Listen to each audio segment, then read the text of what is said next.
the over 75 members of the public you see here today. I am also here on behalf of the over 6,300 people who have signed our petition to JCP&L opposing this project, the 2,400 people that have signed our petition to you asking you to deny it, the 4,229 people who have joined our online discussion forum, and the 2,000 people who could not be here today but gave us letters to deliver to you. Together, we are the grassroots group Residents Against Giant Electric. We are here today for a simple reason. JCP&L has approached you for permission to build a new high-voltage power line directly above your railway, and we want you to say no. Before I begin, I want to note, we don't believe that JCP&L has sufficiently proven that this line is needed. We believe that they want to put this transmission line in because transmission lines are guaranteed profit makers.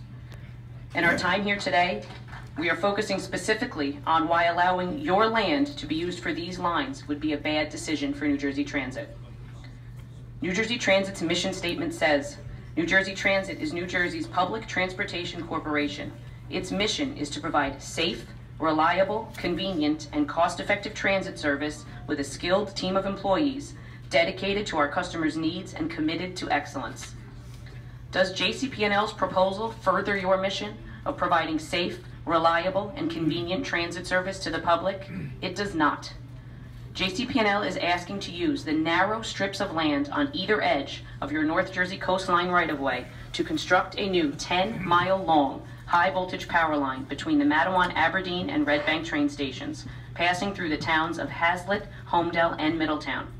The 230,000-volt wires will be strung on monstrous steel monopoles that will tower in height from 110 to 210 feet tall.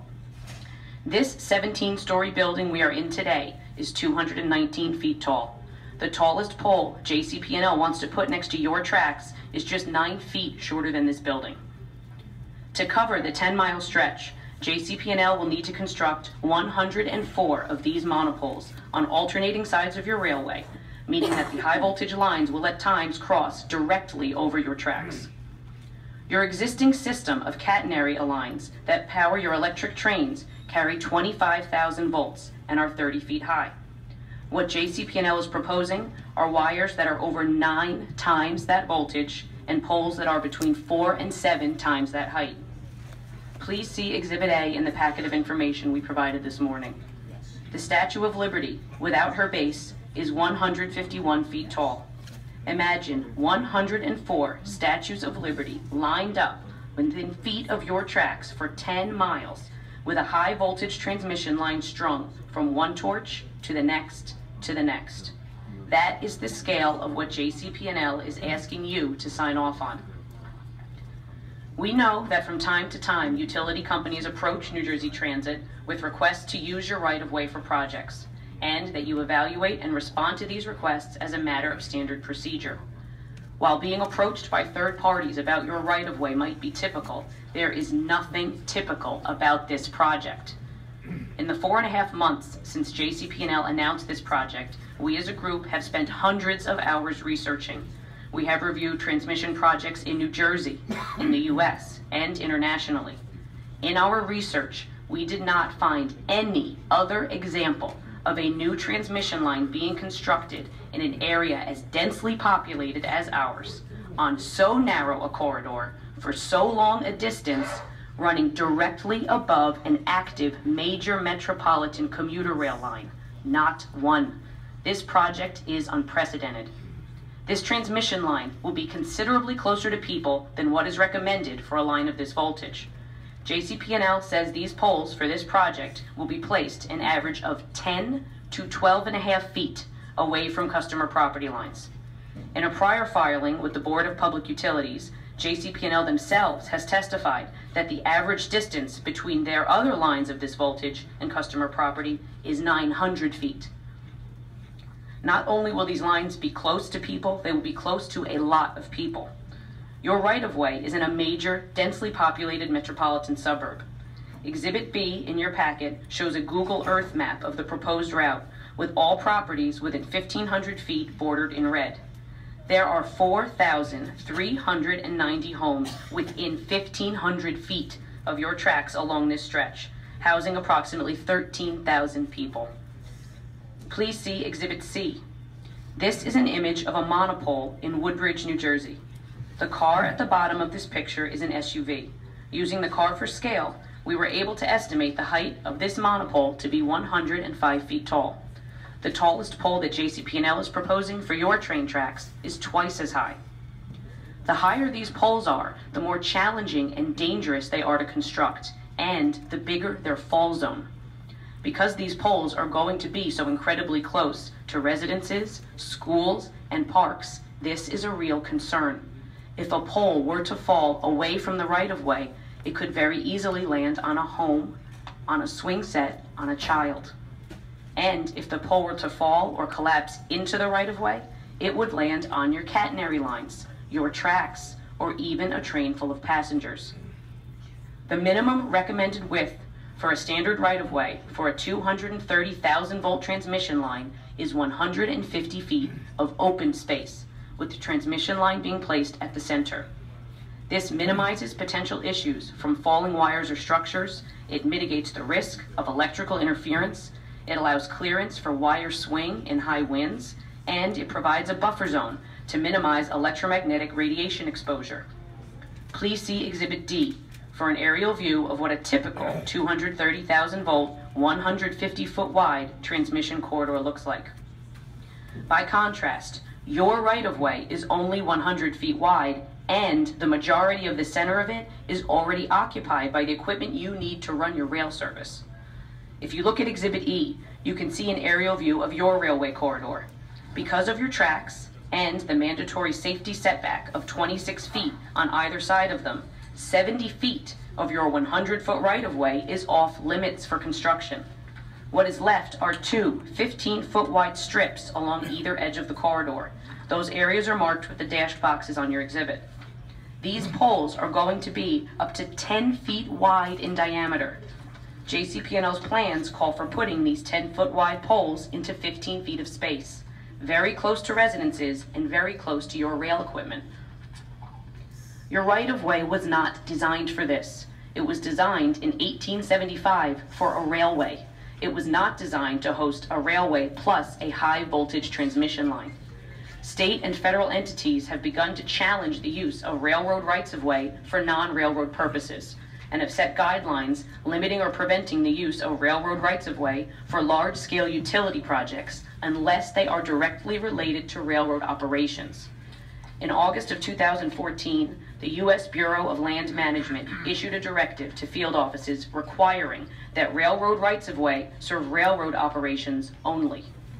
Just this year, the Georgia Department of Transportation issued an update to their Utility Accommodation Policy and Standards Manual, specifying, and I quote, "Longitudinal installations of utilities will not be permitted along railroad right-of-way," end quote.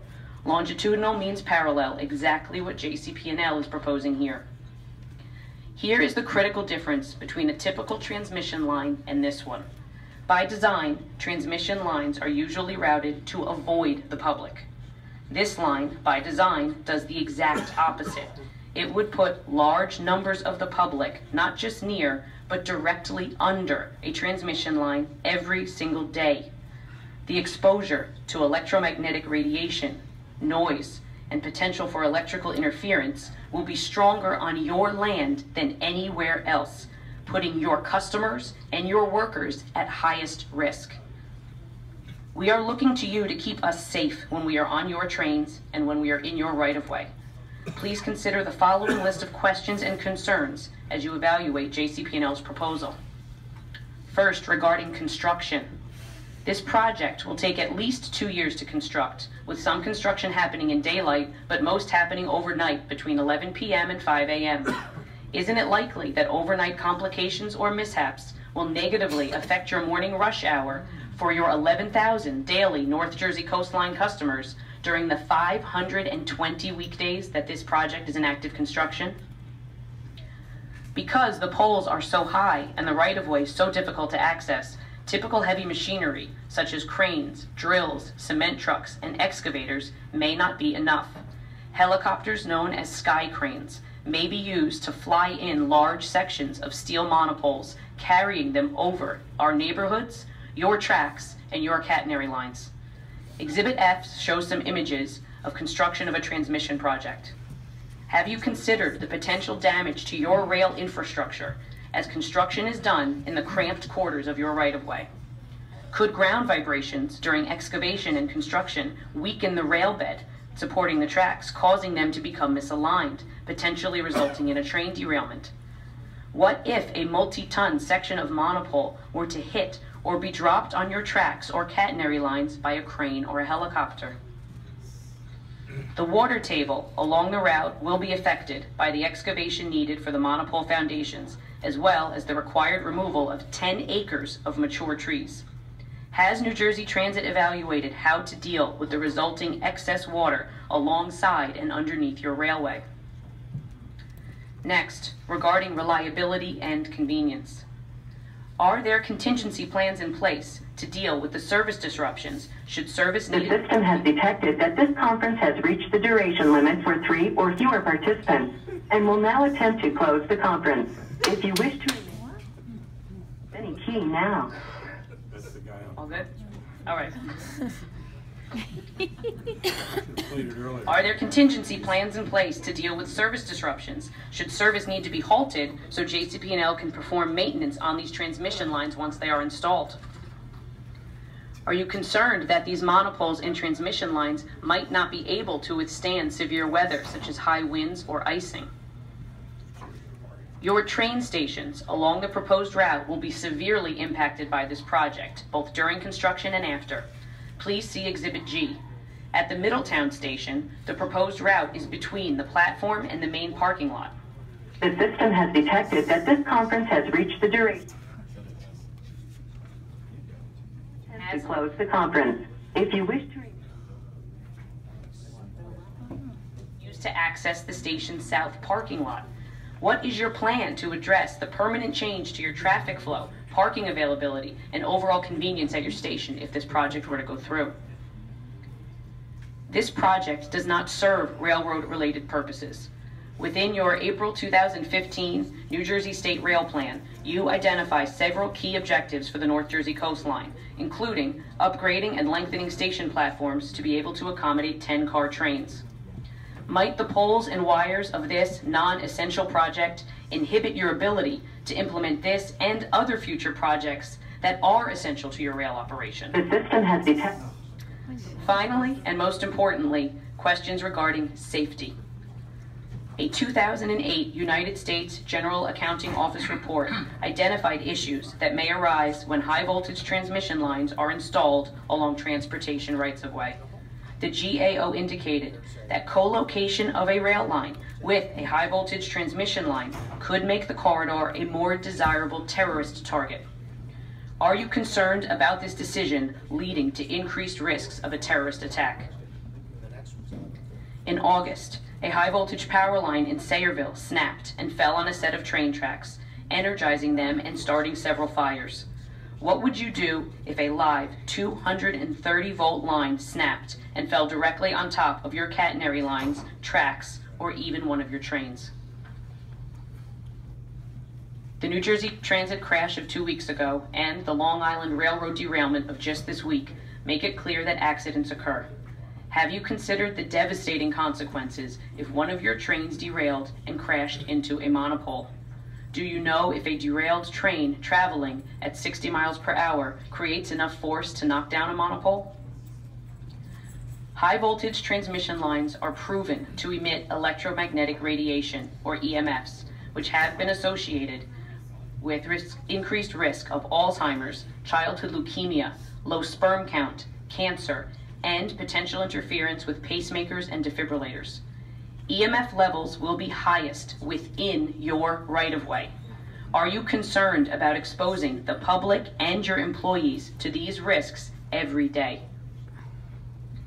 Electromagnetic fields and inductive electrical interference could endanger the proper operation of railroad safety systems and cause failures in the track signals and in road crossing warning devices.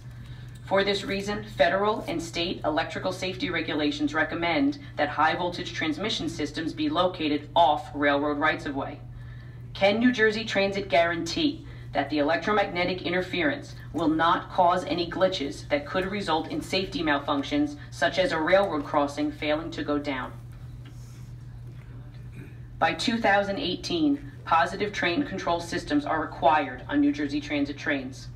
Has a scientific study been done to ensure that the electrical energy emitted from a high voltage transmission line will not interfere with the safe and proper functioning of positive train control systems? If God forbid something does go wrong and people lose their lives, you will be blamed. Is New Jersey Transit prepared to deal with the liability that any of these disasters could impose? This project poses many, many risks, not just for us as residents, but for you as New Jersey Transit. To you, there is only one benefit: whatever number is written on the check that JCP&L is holding out. Please don't put a price tag on the safety of your customers and employees, your reputation, and your mission. If you say yes, this project will have your name on it just as much as JCP&L's. Don't let this be your legacy. Don't let JCP&L make you their accomplice. Protect yourselves and protect us. In your own New Jersey Transit regulations regarding land use, you state that the safety and continuity of railroad operation shall be of the first importance and shall at all times be protected and safeguarded. Live up to that statement. We are asking you to put your mission and our safety first. Say no to JCP&L. Thank you.